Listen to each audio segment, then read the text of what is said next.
Bien-aimés, aujourd'hui, comme nous le savons déjà, c'est un culte spécial d'action de grâce. La vérité, c'est que humainement, nous avons des cultes comme ceci, on dit spécial d'action de grâce. Mais la Bible, elle ne nous demande pas de rendre grâce de temps en temps. Amen. La Bible ne nous demande pas de rendre grâce de temps en temps. Mais aujourd'hui, si on t'attire tous les jours dans la présence de Dieu, on te dit spécial, spécial, spécial, à un moment, tu ne vas pas comprendre. C'est pour ça qu'on nous amène ici de temps en temps, juste pour qu'on se souvienne de ce que la volonté de Dieu, c'est que nous rendons grâce en tout temps. Amen. Dans 1 Thessaloniciens 5, verset 18. 1 Thessaloniciens 5, 18. Voici ce que la Bible nous dit. C'est un ordre, c'est un commandement. C'est un commandement. La Bible dit, rendez grâce en toutes choses. Le mot le plus important ici, c'est toutes choses. Toutes choses. Ça veut dire que quel que soit l'événement, quel que soit ce qui est arrivé, quelle que soit la chose, quelle que soit la nature de la chose. Nous avons écouté le témoignage de notre bien-aimé Gétou. Le Seigneur dit ici, quelle que soit la chose. Oui, c'est dur, Seigneur. Oui, Seigneur, je ne comprends pas. Oui, Seigneur, c'est compliqué. Mais la seule question qu'il te pose, c'est que, est-ce que cette chose-là qui t'est arrivée, est-ce qu'elle est inclue ici dans toute chose? Si elle est inclue dans toute chose, ça veut dire qu'il faut rendre grâce. Amen. Quelqu'un peut se dire, mais c'est dur, comment est-ce que je peux rendre grâce alors que j'ai perdu un être cher? Comment est-ce que je peux rendre grâce alors que j'ai perdu tout ce que j'avais? Comment est-ce que je peux rendre grâce alors que j'ai perdu ce travail? Comment je peux rendre grâce alors que j'ai perdu cet enfant? Comment je peux rendre grâce alors que j'ai perdu mon épouse? Cette réaction que nous avons très souvent lorsque nous perdons une chose et que nous sommes attristés au point où on ne comprend pas comment est-ce qu'on peut rendre grâce. Cette réaction vient de l'ignorance. Quelle ignorance? Nous avons ignoré ce que veut dire Seigneur. Et c'est la raison pour laquelle le Seigneur est en train de nous ramener à la définition d'un mot que nous, chrétiens, nous utilisons très souvent, mais nous ignorons le sens. Parce que si on comprenait le sens, si on avait compris le sens du mot Seigneur, personne ne devait se lamenter, murmurer, se plaindre après une perte. Quel que soit ce que tu as perdu. Quel que soit ce que tu as perdu. Même si c'est ton pied que tu as perdu. Tu as perdu ta jambe. Ta jambe a été amputée. Si on comprend ce que veut dire Seigneur, nous allons comprendre que Dieu ne comprend pas comment tu te plains lorsque tu perds quelque chose. Quelle que soit la valeur de la chose. Parce que, pour que tu comprennes de quoi il s'agit, imagine tout simplement qu'aujourd'hui, je te donne 10 000 euros. Et je te dis, tiens, ces 10 000 euros pour moi. Ça veut dire que garde-les pour moi. Je ne t'ai pas donné la propriété de 10 000 euros. J'ai mis mes 10 000 euros à ta disposition. J'ai mis mes 10 000 euros à ta disposition.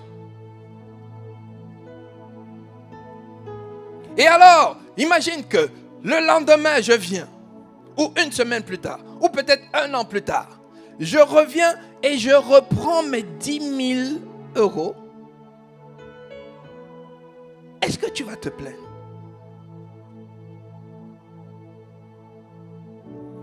Et tu sais pourquoi tu ne vas pas te plaindre? Parce que le premier jour où je t'ai confié mes 10 000 euros, ce jour-là, tu as su que ce n'était pas tes 10 000 euros. Vrai ou faux? Ça veut dire que tu n'étais jamais attaché à cet argent. Pourquoi? Parce que tu savais dès le départ que ce n'était pas ton argent. C'est la raison pour laquelle le jour où je reviens reprendre mon argent, tu n'as aucun problème. Ce n'est pas un événement. C'est un non-événement. Ça veut dire qu'en principe, ça ne te fait ni chaud, ni froid. Pourquoi? Parce que tu savais qu'à n'importe quel moment, le propriétaire que je suis pouvait reprendre sa propriété. Mais quand on ne comprend pas ce que veut dire Seigneur, on croit que ce qui est à notre disposition nous appartient. On pense que ça nous appartient. C'est pour cela que lorsque le propriétaire reprend, tu as l'impression qu'on t'a fait du tort. Tu as l'impression qu'on t'a fait du tort. Amen. Alléluia, on est ensemble. Oui, mais c'est dur, mais ça fait mal, mais ça fait mal. Non, la vérité c'est que ça ne devrait pas faire mal. C'est l'ignorance. C'est une mauvaise éducation. C'est le mensonge que nous avons accepté. Le mensonge qui nous fait croire que ce que nous avons nous appartient. Mais rien de ce que tu as ne t'appartient. L'action de grâce commence par reconnaître que rien de ce que nous avons ne nous appartient. C'est la base. Et c'est la base également d'une vie heureuse et épanouie. C'est la base également d'une vie joyeuse. Parce qu'une personne qui reconnaît que rien de ce qu'elle a, rien de ce qu'il a ne lui appartient, c'est une personne, écoute-moi très bien, qui va se sentir privilégiée. Ça veut dire que quelle que soit la petite chose que tu as à ta disposition, tu te dis, waouh, quelle grâce de ce qu'il a mis ça à ma disposition. Quelle grâce de ce que cet enfant qui vit dans ma maison, c'est pas mon enfant, cet enfant qui vit dans ma maison, quelle grâce de ce qu'il me permet depuis des années de passer ce temps avec cet enfant. C'est vrai, il peut le reprendre à n'importe quel moment, mais chaque jour je célèbre, chaque jour il ne l'a pas encore pris, je dis, waouh, quelle grâce de ce qu'il a continué à me le prêter encore aujourd'hui. Imagine que tu commences à vivre comme ça. Tu imagines comment est-ce que tu vas rendre grâce pour ta famille. Comment tu vas rendre grâce pour tes pieds que tu as, pour les mains que tu as, pour la tête que tu as. Comment tu vas rendre grâce? Nous ne rendons plus grâce parce qu'on pense que c'est pour nous. C'est un acquis. Ça veut dire que c'est à moi. Ça veut dire que c'est définitif, c'est permanent. Rien n'est permanent. Tant que ce n'est pas à toi, ce n'est pas permanent. Le propriétaire peut le réclamer à n'importe quel moment. Vous connaissez l'histoire de cette personne qui avait un anon. Il avait son anon chez lui. C'était sa Ferrari. À l'époque, là, il n'y avait pas de voiture. Amen. Il avait une belle Ferrari. Et tout le monde dans le quartier le respectait. Tout le monde le respectait. On disait, wow, t'as vu sa Ferrari? T'as vu sa Ferrari? T'as vu sa Ferrari?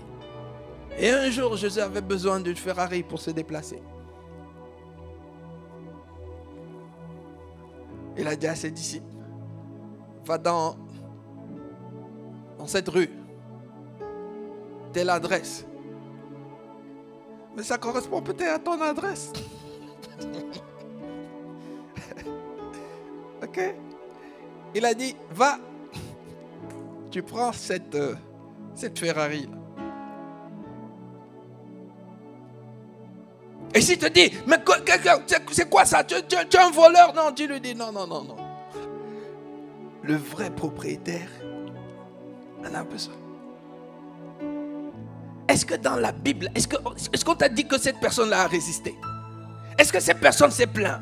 Est-ce qu'elle a pleuré? Est-ce qu'elle s'est lamentée? Elle a juste dit merci. Tu sais pourquoi elle a dit merci? Merci pour toutes les années où j'ai pu rouler en Ferrari. C'est pour cela que la Bible dit en toutes choses.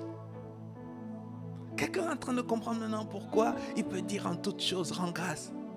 Parce que ce qu'il a pris, pourquoi il te dit de rendre grâce? Il ne te dit pas de rendre grâce parce qu'il a pris. Il te dit de rendre grâce parce que s'il a pris, c'est que tu l'as eu d'abord. Tu l'as eu. Oui, mais je l'ai eu parce que j'avais mérité. Tu n'as rien mérité. On mérite. Avec Dieu, on ne mérite rien. On ne mérite. Tu mérites quoi? Tu as mérité ta femme? Tu as mérité ton mari? Tu sais ce qui a attiré ton mari? Ce qui a attiré ton mari, c'est la forme que Dieu t'a donnée. Ça veut dire c'est lui qui t'a... Tu vois, non? Il est venu parce qu'il a vu une belle femme. Bon, tu t'es fabriqué toi-même. Tu vois? C'est ça. C'est-à-dire que nous ne méritons rien. Oh! Et c'est là où nous devons faire très attention. Nous devons faire très attention. L'ennemi, le diable, qui veut ton échec et qui veut mon échec, il veut absolument te rendre et me rendre désagréable à Dieu. Et c'est la raison pour laquelle lui et lui seul met tout en œuvre pour nous convaincre de ce que nous avons.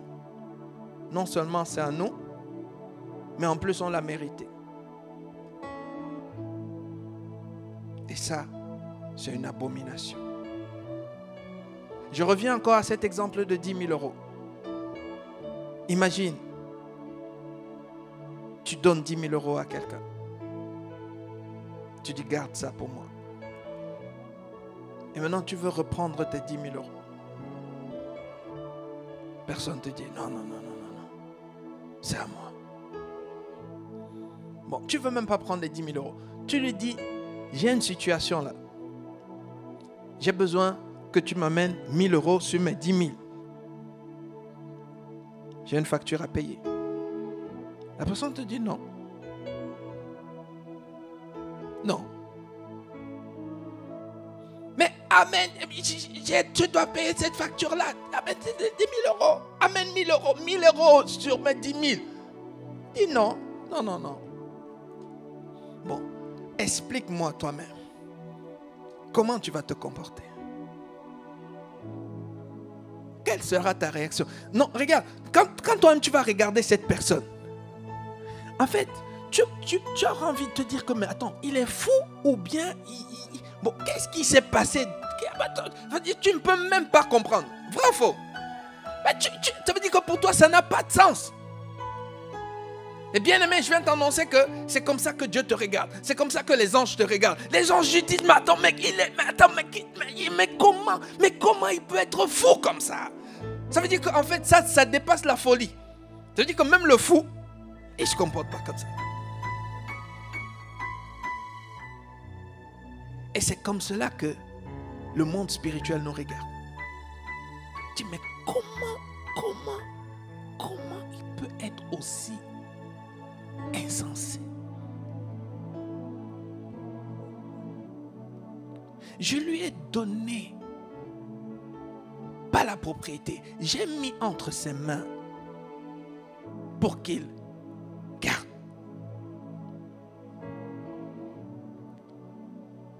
Et maintenant je lui dis, j'en ai besoin. Et il dit non. Sachant que non seulement j'ai le pouvoir de reprendre par la force,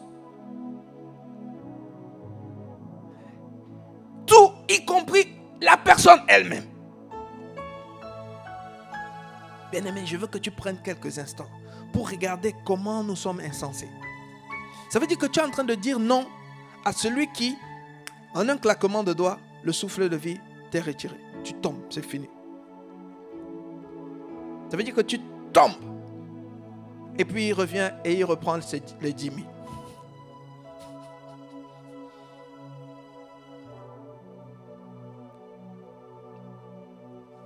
Amen. Bon, je reviens encore dans cet exemple de 10 000. Imagine maintenant que tu as donné 10 000 à quelqu'un. Et toi, tu as le pouvoir de neutraliser cette personne.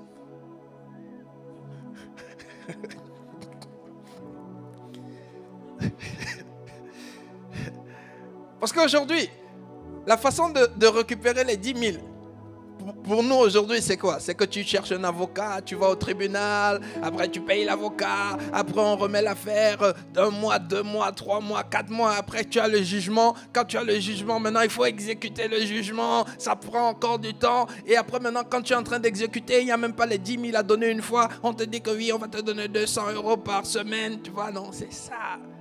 Mais regarde, Dieu n'a pas besoin de toutes ces procédures. Amen. Dieu a le pouvoir de te neutraliser en 1 seconde. Il te neutralise et il revient, il prend et dit. Bon, imagine maintenant que Dieu te donnait ce pouvoir. Tu as donné 10 000 à quelqu'un. Tu lui dis, ramène-moi. Et tu as le pouvoir. Ça veut dire que tu sais qu'en un claquement de doigts, ils deviennent comme une statue. Je suis sûr que si Dieu donne ce genre de pouvoir, il y aura plein de statues partout. Tu vas passer dans toutes les familles, statues. Ça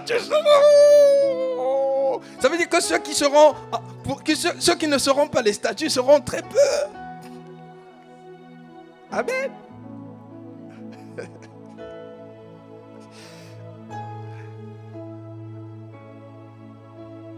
Mais beaucoup d'entre nous, nous sommes prêts à obéir si on voit des statues partout. Mais ce n'est pas la volonté de Dieu. Dieu ne veut pas nous contraindre. C'est pour cela qu'on dit qu'il est bon. Il n'est pas bon parce qu'il n'a pas la capacité de nous détruire et de prendre lui-même. Il est bon parce qu'il veut nous donner l'opportunité de revenir à la vérité et de comprendre par nous-mêmes que tout est à lui. Et pourquoi est-ce qu'il nous enseigne ces choses? Parce que, bien-aimés, ce que nous ne comprenons pas, c'est que quand tu deviens ce genre de personne, que Dieu dit, amène-moi 10 000 € et que tu lui dis non. Quand tu lui dis non, ou encore quand tu te lamentes, pourquoi il a pris? Pourquoi il a pris cet enfant? Pourquoi il a pris? Vous connaissez toutes ces personnes qui te plaignent tous les jours. Si Dieu existait, pourquoi un enfant va mourir? Si Dieu existait, pourquoi ceci? Pourquoi cela? Bien aimé, tu dois juste prier pour eux. Parce qu'ils ne savent pas ce que veut dire Seigneur. Ils ne savent pas que pendant qu'ils sont en train de se plaindre, Dieu peut faire qu'ils deviennent muets. Ça veut dire que pendant qu'il est en train de dire, pourquoi? Si Dieu existait.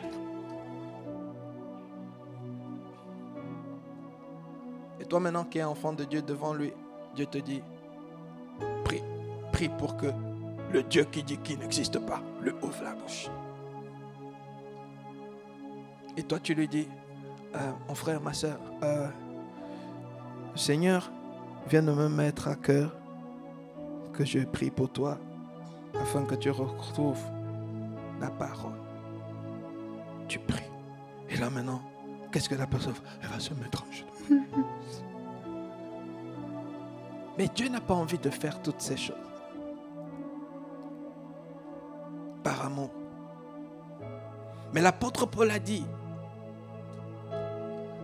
que de la même façon que nous reconnaissons la bonté de Dieu, nous devons aussi reconnaître la sévérité de Dieu.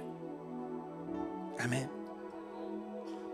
Il était en train de dire aux chrétiens que le Dieu que vous dites il est bon, C'est un Dieu qui n'a pas hésité à retrancher les branches d'origine. Ça veut dire que ceux qui étaient appelés son peuple, il les a arrachés, retranchés. Et nous sommes des branches d'adoption. Ça veut dire que nous sommes des branches qu'on a rafistolées. Et il dit, s'il a retranché ce qui était d'origine, ça veut dire que ce qui était incorporé naturellement. Combien à plus forte raison ce qui a été rafistolé. Donc pour dire que, bien-aimés, ne nous laissons pas séduire. Ne nous laissons pas séduire par oui, mais Dieu, il ne voit pas, il ne punit pas, voilà, il y a des gens qui font n'importe quoi et puis rien ne leur arrive. Alors nous aussi, on peut faire n'importe quoi. Bien-aimés, faisons très attention. Faisons très, très, très attention. Et surtout, maintenant que le Seigneur est en train de nous apprendre ces choses,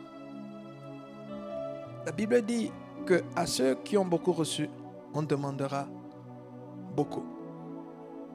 Quelqu'un qui est ignorant, Dieu va le traiter selon son ignorance.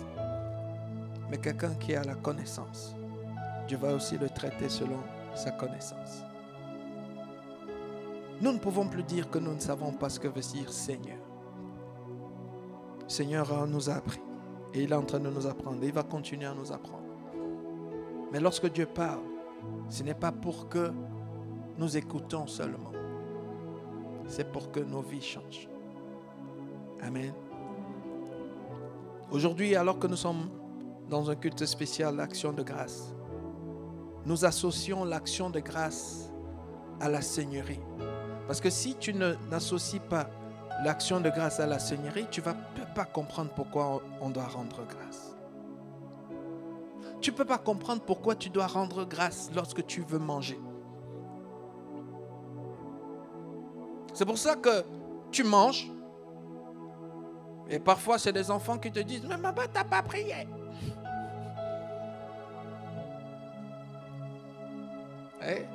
On bénit le Seigneur pour ce genre d'enfants. Eux, ils craignent Dieu. Et quand on a un parent qui n'est pas humble, au lieu de dire « Oh, merci de m'avoir rappelé », tu le regardes bizarrement. Un peu comme pour dire que « Ne me rappelle plus ». Alors pourquoi est-ce qu'on rend grâce quand il faut manger? C'est parce qu'on reconnaît que cette nourriture-là, le vrai propriétaire, c'est le Seigneur.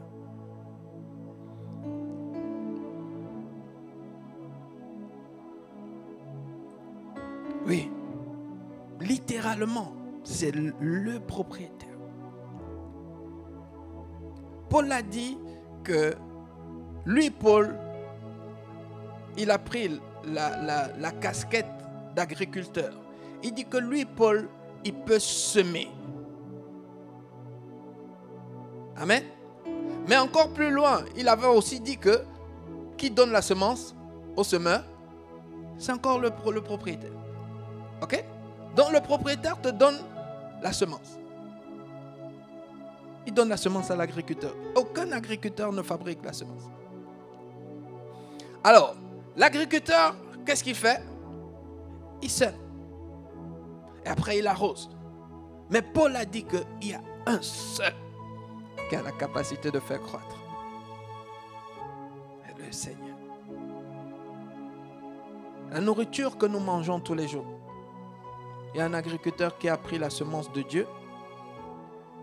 Il a creusé la terre de Dieu. Il a labouré la terre de Dieu. Et il labourait avec la force de Dieu. Et pendant qu'il labourait, quand il avait soif, il buvait l'eau de Dieu. Et pendant qu'il faisait tout cela, il respirait l'air de Dieu. Et il comptait sur le soleil de Dieu.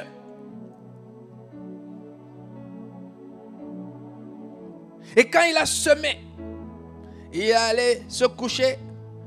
Et pendant qu'il se couchait, Qui est-ce qui était en train de le garder? Les anges de Dieu. Et après, qu'est-ce qui l'a réveillé le matin? Les anges de Dieu. Et quand il s'est réveillé, il a retrouvé la force de Dieu. Et il a ouvert les yeux. Et il a pu voir grâce à Dieu. Et il a pu se mouvoir grâce à Dieu. Et il est allé au champ. Et il a vu que la main invisible de Dieu a fait croître.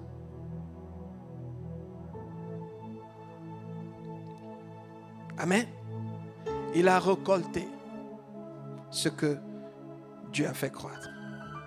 Et bizarrement, il y a quelqu'un dans le quartier.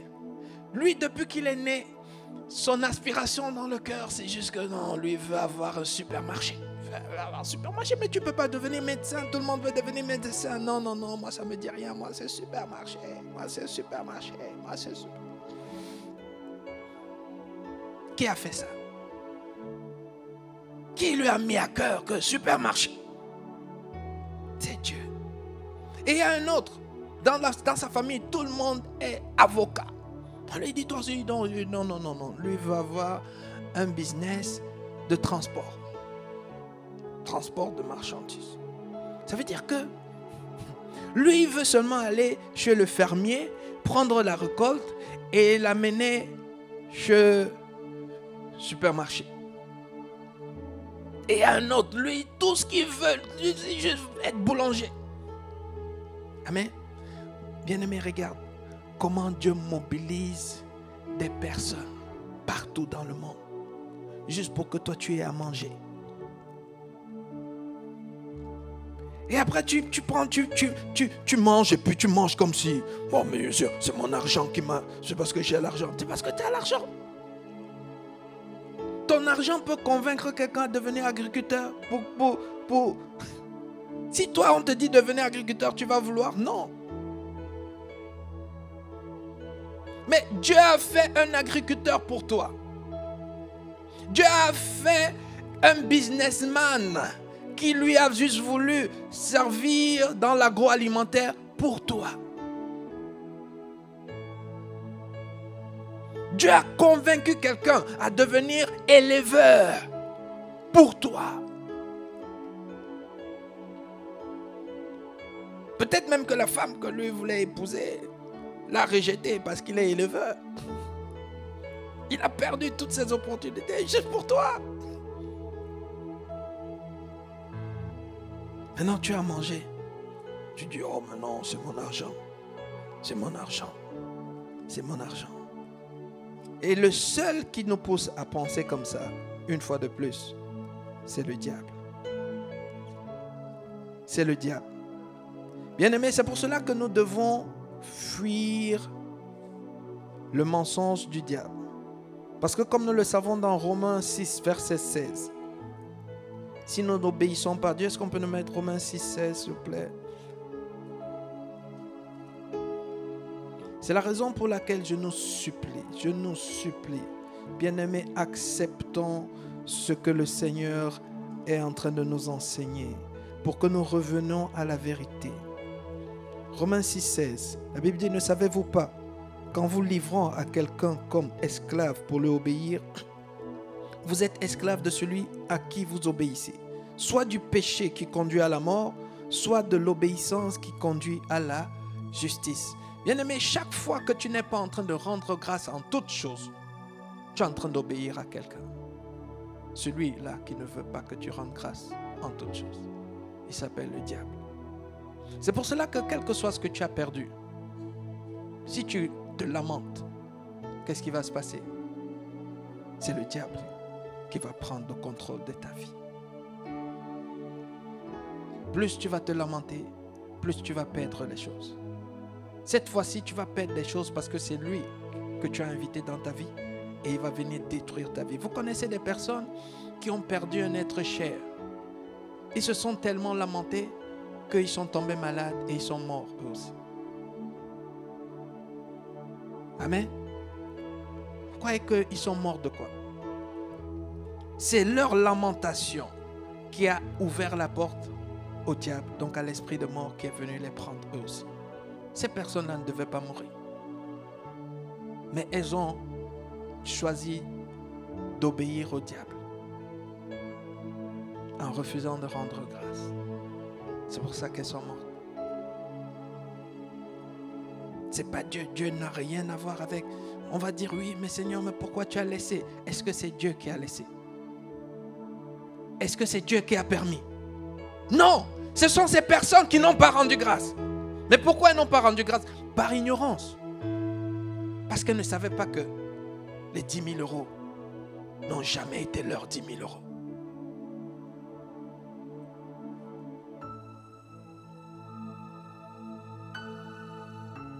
C'est pour cela que, bien-aimés, plus que jamais, toi et moi, nous devons apprécier chaque petite chose que nous avons. Parce que chaque petite chose que nous avons, nous ne l'avons que temporairement. Le jour où elle sera reprise, personne d'entre nous ne doit se dire on lui a fait du tort. On ne t'a fait aucun tort. Lorsque tu redemandes tes 10 000 euros et qu'on doit te remettre tes 10 000 euros, tu n'as fait aucun tort à cette personne. Aucun. Aucun. Au contraire, cette personne, si elle avait déposé les 10 000 euros sur un compte, elle aurait eu des intérêts, n'est-ce pas? Vrai ou faux? Et lorsque tu redemandes les 10 000 euros, il te redonne les 10 000 euros, les intérêts restent pour lui, n'est-ce pas? Amen. Est-ce que ce n'est pas normal que la personne te dise plutôt merci, merci, merci, merci, merci. Oh. Il y a des personnes, tu leur donnes 10 000 euros, ils déposent 10 000 euros sur leur compte. Et le jour où ils veulent acheter la maison, le banquier lui donne l'argent, lui prête l'argent pour acheter la maison, justement parce qu'il y avait 10 000 euros sur ton compte. Et quand tu le dis, redonne-moi mes 10 000 euros, normalement il doit dire merci, merci, merci. J'ai une maison aujourd'hui, merci, parce que tes 10 000 euros étaient là.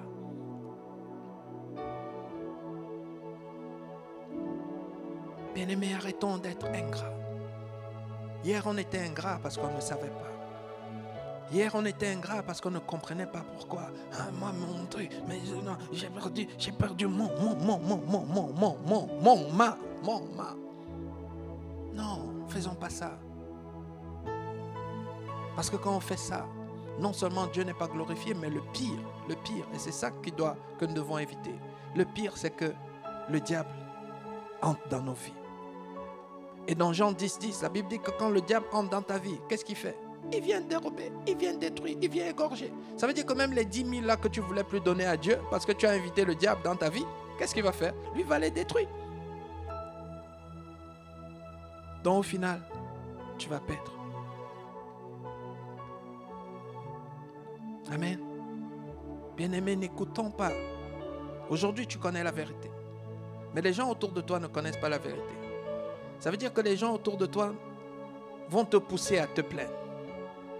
Chaque fois que le maître va redemander quelque chose qui lui appartient. Ils vont te pousser à te plaindre, à te lamenter. Mais tu dois faire attention. Tu dois être sage et dire comme Jésus, arrière de moi Satan. Arrière de moi Satan. Job a tout perdu. Et on est venu lui dire, lamente-toi, plains-toi contre Dieu et maudis-le même. Sauf que Job savait ce que veut dire Seigneur. Job a dit, c'est à lui. Ça a toujours été à lui. Il a déposé ici chez moi et il a repris. Que son nom soit loué. Amen. Mais pour nous, parfois on le dit comme une récitation. Tu es fâché dans ton cœur. Oui, il a donné, il a repris. Que son nom soit loué. Tu vois? Mais aujourd'hui, parce qu'on a la connaissance, ce sera plus comme cela. Pourquoi? Parce que chaque jour, on va célébrer Dieu pour ce qu'il a mis à notre disposition. On va célébrer Dieu. Aujourd'hui, bien-aimé, quand tu as une vie d'action de grâce, parce que tu as compris la seigneurie de Dieu, chaque jour, chaque minute, chaque seconde, chaque fraction de seconde, tu auras devant toi la liste de toutes les choses que Dieu a mis à ta disposition. Et tu seras en train d'apprécier Dieu tous les jours. Bien-aimé, je ne sais pas pour toi, moi quand je me lève, je ne sais pas, moi je ne fais pas semblant. Chaque fois que je me lève, j'apprécie chaque petite chose. Quand les enfants font des bêtises, au lieu que je me dise, mais pourquoi ils ont fait ça? Je me dis, wow, le Seigneur m'a donné les enfants. Ils sont encore là. Ils sont encore là. Comment je vais me pourrir la vie parce que l'enfant a fait une erreur alors que je peux de l'autre côté regarder d'une autre façon et regarder que, wow, il est là. Il est là. Il est là. Mais Dieu l'a mis là. Il pouvait le reprendre. Il peut le reprendre à n'importe quel moment. Mais il est encore là. Au lieu de regarder, il est encore là. Moi, je regarde que pourquoi il n'est pas parfait. Pourquoi il ne fait pas ça. Pourquoi... Mais quand on fait ça, on invite le diable. Et regarde les personnes qui se comportent comme ça. Ils ont l'hypertension. Ils ont les maladies cardiovasculaires. Ça vient de quoi? Ça vient de Dieu? Non. Parce que tu as une attitude qui invite l'ennemi. Une attitude d'ingratitude. Et le chef de l'ingratitude, le patron de l'ingratitude, le Dieu de l'ingratitude, c'est le diable. C'est pour cela que nous devons entrer ici dans cette église, dans une vie de gratitude, 100%, gratitude radicale. Tu as mal à un pied, tu regardes l'autre pied qui est bien. Tu dis, waouh, merci Seigneur. Oh Seigneur, j'ai un pied qui est bien. Oh, merci. Mais non, il ne va pas regarder l'autre pied qui est bien. Il faut que tout le monde comprenne comment il est malheureux. Pourquoi j'ai mal au pied? Pourquoi ce pied-là, oh, vraiment, qu'est-ce que j'ai fait à Dieu? Qu'est-ce que j'ai fait à Dieu? Nous ne devons pas avoir ce genre de comportement. Parce que quand tu fais ça, qu'est-ce que j'ai fait à Dieu? Seigneur, pourquoi moi? Seigneur, pourquoi tous ces malheurs m'arrivent? Pourquoi ceci m'arrive? Tu n'as aucune idée. Bien-aimé, tu n'as aucune idée. Tu as perdu une chose. Tu n'as aucune idée, tu es en train de te lamenter. Dieu peut te visiter et Dieu ouvre tes yeux. Dieu regarde, il dit regarde. Regarde comment j'ai combattu pour préserver les autres choses. Il n'y a qu'une seule chose qui a été perdue. Et j'ai combattu pourquoi? Parce que c'est toi qui as invité l'ennemi à venir voler les choses qui m'appartiennent. La plupart du temps, ces choses qu'on perd, c'est à cause de nous-mêmes. On invite le diable dans nos maisons, on lui dit viens tout dérober, viens tout détruire. Il vient, il commence à détruire. Après nous on dit encore Dieu, mais pourquoi tu as permis que ce soit détruit? Dieu te dit insensé. J'ai combattu pour qu'il ne détruise pas tout.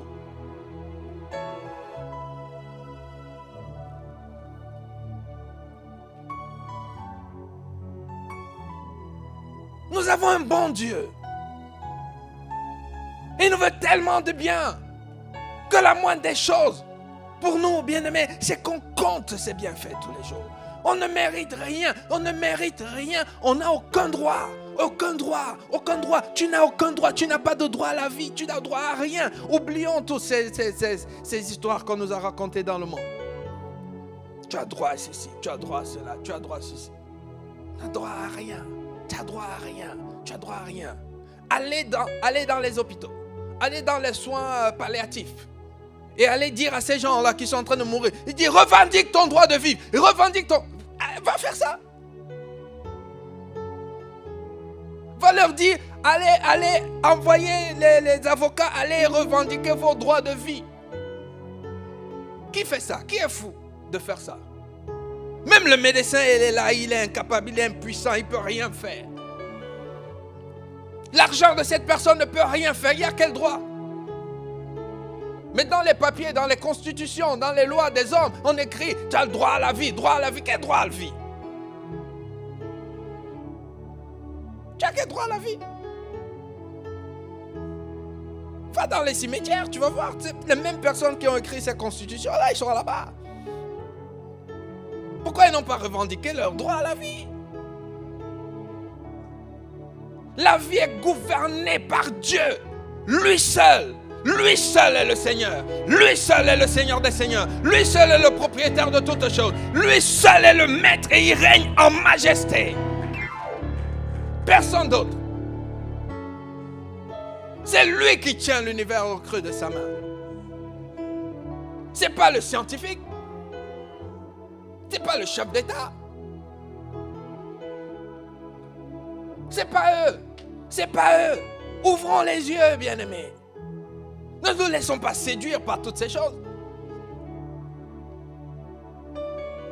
Où sont toutes ces personnes qui ont dit qu'ils étaient Dieu? Qui sont toutes ces personnes qui ont déclaré que c'est eux les maîtres? Ils sont où aujourd'hui? Et ceux qui sont en train de le réclamer, de le déclarer aujourd'hui, où seront-ils dans 50 ans, dans 60 ans? Tu connais la réponse. Mais pourquoi on continue à faire comme si ce n'était pas vrai?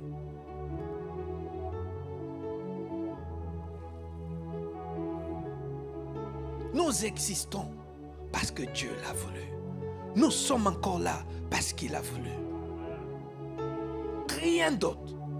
Aucune sagesse, aucune intelligence ne peut te booster, ne peut te permettre, aucun ami, aucune relation, aucun. C'est pour cela que la Bible dit, malheur à celui-là qui se confie à l'homme. Ça veut dire que tu es le plus malheureux des malheureux. Vous savez ce qui se passe quand on se confie à l'homme? Le jour où tu n'as plus rien, tu es malade, qui vient te rendre visite? Personne. Personne. C'est le jour là où tu comprends que personne ne t'aime. Personne ne t'aime. Personne. Personne. Il y a des personnes qui peuvent supporter un malade pendant quelques mois, d'autres peut-être pendant quelques années. Mais quand ça dépasse encore un certain nombre d'années là, bon là ça devient que finalement je ne suis pas venu sur terre pour toi quand même. Mais un seul a toujours été là. Un seul est toujours là. Un seul ne t'abandonne pas. Un seul est là. Il te donne le souffle de vie, il te donne à manger, il te donne la vie, il te donne la paix, il te donne la joie, il te donne une église, il te donne les bergers, il te donne son nom, il te donne son fils, il te donne son sang, il te donne son esprit, il te donne ses territoires, il te donne la foi, il te donne l'autorité, il te donne le pouvoir, il te donne, il te donne, il te donne, il te donne.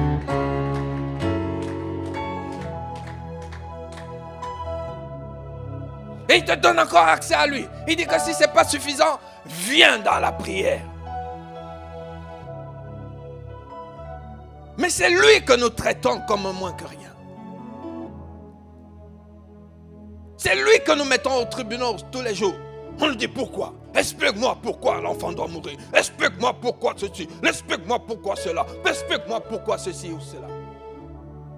C'est pour cela que l'apôtre Paul a dit, qui es-tu? Qui es-tu? Où est-ce que tu as vu l'argile? L'argile demandait au potier, potier, pourquoi tu m'as formé comme ça? Il dit, tu as vu ça où? Le potier est le maître, c'est lui qui fait de l'argile ce qu'il veut. Il peut te donner une forme comme il peut ne pas te donner de forme. Bien-aimé, ma prière, c'est que nous tous, nous ayons les yeux ouverts. Et que nous tous, comme Jean a eu la révélation, que nous puissions voir la grandeur du Seigneur. Et que nous puissions voir notre petitesse. Afin que nous tous, comme Jean, qu'on puisse se mettre à terre. On dise, ah, Père, ah, j'avais entendu parler, mais maintenant je comprends. Ah, pardonne-moi, pardonne-moi, pardonne-moi. Bien-aimé, c'est ça que nous devons faire. Si nous ne faisons pas ça, si nous ne devenons pas, si nous ne tombons pas à terre, la Bible nous dit que les 24 vieillards, c'est des personnes qui ont jeté leur couronne, ils ont jeté par terre, ils ont dit non n'est rien, nous sommes poussière, nous sommes poussière, nous sommes poussière, nous sommes poussière, nous ne sommes rien du tout. Mais tant que nous ne sommes pas descendus totalement, il n'est pas notre Seigneur. Et s'il n'est pas notre Seigneur, ça veut dire que celui qui est notre Seigneur, celui qui règne dans notre vie, c'est le diable. Et malheur à nous si on continue à laisser le diable régner, si on continue à le laisser être Seigneur. Parce que nous allons récolter ce que le diable a à nous donner. Je vais m'arrêter avec ce verset dans 1 Corinthiens chapitre 4, verset 7. Et nous allons tous aller méditer sur ça à la maison. La Bible dit, car qui est-ce qui te distingue? C'est une question qui pose. Qui est-ce qui te distingue? Toi qui penses que oui, j'ai l'argent, j'ai ceci, mon ceci m'a fait ça, c'est ma force, c'est ma sagesse. Il dit, qui est-ce qui te distingue? Prochaine question, il dit, qu'as-tu? Est-ce qu'on peut afficher, s'il vous plaît, 1 Corinthiens 4, verset 7. Car qui est-ce qui te distingue? Et la deuxième question, qu'as-tu que tu n'aies reçu? Qu'as-tu que tu n'aies reçu? Il dit, qu'est-ce que tu as? Il te lance le défi. Il dit, montre-moi quelque chose que tu as aujourd'hui, que tu as à ta disposition et qui n'est pas venu de quelque part.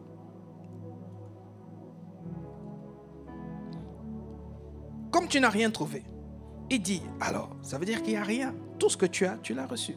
Et il dit alors, bon, ok, et si tu l'as reçu? Il dit, pourquoi te glorifies-tu comme si tu ne l'avais pas reçu? Pourquoi ne t'humilies-tu pas? Pourquoi fais-tu le grand, le gros dos, l'expert, le riche, le fanfaron, comme si tu avais fabriqué, tu avais créé, tu étais aussi un créateur? C'est ça qu'il dit ici. Pourquoi est-ce que tu juges les autres, tu méprises les autres, comme si toi, ce que tu as, tu ne l'avais pas reçu? Bien-aimés, méditons sur ces versets. Je vais m'arrêter là. Est-ce qu'on peut incliner la tête? Est-ce qu'on peut, de tout nos cœurs, dire quelque chose à Dieu? Si Dieu t'a parlé et que tu ressens dans ton cœur qu'il faut demander pardon, si tu ressens dans ton cœur que tu veux juste lui dire merci, c'est le moment. Prenons 1 minute. Père, dans le nom de Jésus. Seigneur, nous avons entendu ta parole. Seigneur, nous reconnaissons que nous tous, nous avons eu à nous lamenter devant des pertes, devant des disparitions. Mais nous nous sommes lamentés par ignorance, parce que nous étions convaincus que ce que nous avons perdu était à nous et que nous avions des droits. Nous avons été convaincus que l'injustice, nous étions victimes d'injustice lorsque nous avons perdu. Nous avons considéré que on nous avait fait du tort, que tu nous avais fait du tort. Au lieu d'être reconnaissant de ce que tu nous as prêté cette chose pendant des années,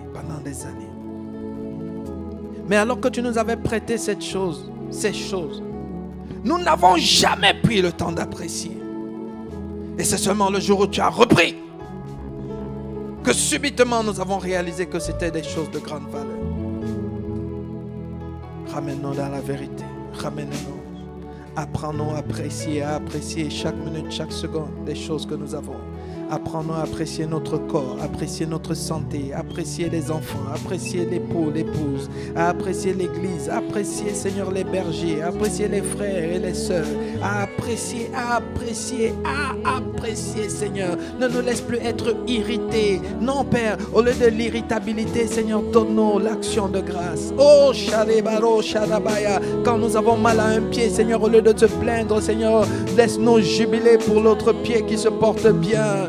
Ah, lorsque notre frère et notre soeur se comportent mal, Seigneur, donne-nous de te bénir de ce que tu nous as donné, un frère, de ce que tu nous as donné, une soeur. Oui, elle se comporte mal, mais c'est un frère. Il se comporte mal, mais c'est une soeur. C'est une grâce d'avoir un frère. C'est une grâce d'avoir une soeur. Parce qu'on aurait pu être orphelin, on aurait pu être tout seul, on aurait pu être abandonné. Seigneur, mais tu nous as donné une grande famille. Alors que tu nous as réunis ici, nombreux, une famille chrétienne, Seigneur. Ne nous laisse plus regarder les manquements des uns des autres. Mais donne-nous, Seigneur, d'apprécier la grâce d'être une famille, la grâce d'avoir un frère, la grâce d'avoir une sœur, la grâce d'avoir quelqu'un qui peut m'écouter, quelqu'un à qui je peux parler. Parce que si je me retrouvais tout seul dans l'univers, ah, quel malheur, quel désastre. Si je me retrouvais tout seul, bien-aimé, oh, Shakaya, Père, il y a des années, il y a quelques années, nous étions 2 ou 3 dans cette église, nous étions 4 ou 5, oh, mais nous, aujourd'hui, nous sommes beaucoup plus nombreux. Aujourd'hui, j'ai beaucoup plus de frères, ça veut dire beaucoup plus d'opportunités. Alors ne nous laisse pas regarder les manquements, mais accorde-moi de regarder la grâce que j'ai plusieurs frères, j'ai plusieurs sœurs maintenant, j'ai plusieurs mamans, j'ai plusieurs papas. Ah, Shakarebo Shara, donne-nous de regarder l'essentiel. L'essentiel, c'est ce que tu fais. L'essentiel, c'est ce que nous n'avions pas, mais que tu as mis à notre disposition. Ah, Père, ne nous laisse plus regarder ce qui manque, ce que nous croyons qui manque, mais donne-nous de compter, donne-nous de compter, donne-nous de compter ce que nous avons. Oui, peut-être que l'enfant travaille mal à l'école, mais c'est un enfant que tu as. Peut-être que le mari, la femme n'est pas comme il faut, mais tu as un mari, tu as une femme. Oh, Shakarebo Sharayabayabaya. Peut-être que tu as mal aux pieds, mais tu as encore la tête qui fonctionne. Tu as encore les yeux qui voient. Tu as encore les oreilles qui entendent.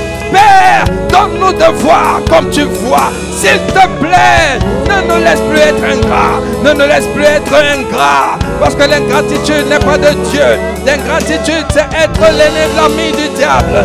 Et lorsque nous sommes ingrats, nous invitons le dévoreur dans nos vies. Nous l'invitons à prendre toute la place. Et lorsqu'il vient dans nos vies, il détruit, il égorge, il dérobe. Ce n'est pas ce que nous voulons. Et ce qui dérobe t'appartient. Nous disposons des choses pour qu'il vienne les détruire. Accorde-nous la grâce de revenir dans l'action de grâce. Afin que, Père, à partir d'aujourd'hui, nous soyons toujours heureux. Toujours heureux, toujours heureux, parce que nous avons regardé les choses du bon côté. Nous allons regarder le bon côté des choses, pas le mauvais côté. Le côté de la grâce, le côté de la faveur, le côté, Seigneur, de ce que, alors que nous n'avons aucun droit, tu nous as donné certaines choses. Alors que nous ne méritons rien, tu as mis certaines choses à notre disposition. Père, merci. Nous te bénissons. À partir d'aujourd'hui, lorsque nous allons perdre quelque chose, nous allons nous aussi dire comme Job, tu avais donné, tu as repris, et que la gloire te soit rendue à toi et à toi seul. Seul maître, seul Dieu, seul maître, seul Seigneur, seul propriétaire, seul, le seul qui nous distingue, le seul qui est propriétaire, le seul qui met les choses à notre disposition. À toi seul soit honneur, à toi seul soit louange, à toi seul soit gloire, à toi seul soit célébration, à toi seul soit nos acclamations. Nous sommes venus pour toi. Toi et toi seul, règne à jamais, règne éternellement, sois loué, sois glorifié. Tu as un peuple ici qui te connaît, tu as un peuple ici qui te loue, tu as un peuple ici qui t'aime, tu as un peuple ici qui t'exalte, tu as un peuple ici, Père, qui reconnaît ta seigneurie. Toi et toi seul, nous te bénissons. Nous sommes heureux, privilégiés d'être dans ta présence. Et dans ta présence, Père, nous célébrons, nous t'acclamons, nous poussons des cris de joie.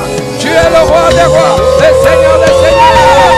Ah, est-ce que quelqu'un peut pousser des cris de joie en l'honneur du seul, de l'unique Jésus, le Christ, l'agneau de Dieu. Merci, Père. À toi l'honneur, à toi la gloire. Au nom de Jésus, que quelqu'un dise Amen, Amen, Amen. Bien-aimés, dorénavant, c'est notre normal. Amen. C'est notre standard. On élève, on célèbre Dieu, on honore Dieu. Nous ne sommes rien et il est tout.